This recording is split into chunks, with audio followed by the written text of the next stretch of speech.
Anyone in your household use a typewriter? Outdated, antiquated? Maybe. But as KMBC9's Bev Chapman reports, some people still use them and depend on a handful of companies like one she found in KCK.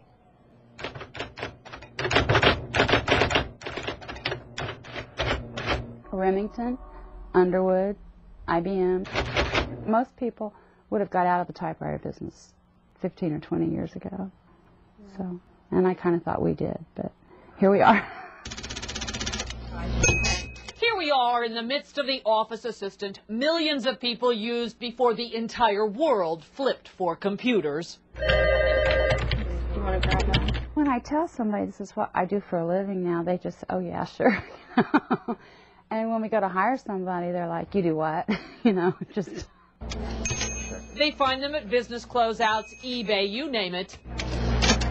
They fix them up. We have 3 typewriter servicemen, and they have learned to do other things through the years. Never thought they'd be back to doing typewriters full time again. They sell them to banks, mortgage companies, the government, but their specialty?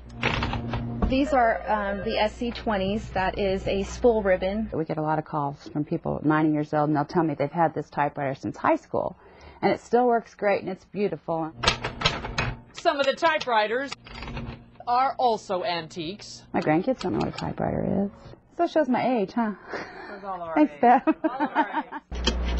And it shows that good, solid machines with people to support them And they come in 3 different colors, black, black and red, or black and white. can sometimes fill a niche that will keep some people happy for reams. With photographer Laz Avalos.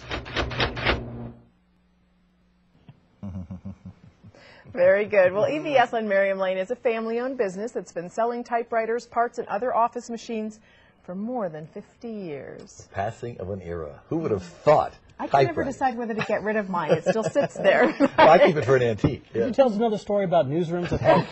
Come on. Tell me more, Grandpa. It's just amazing. Amazing.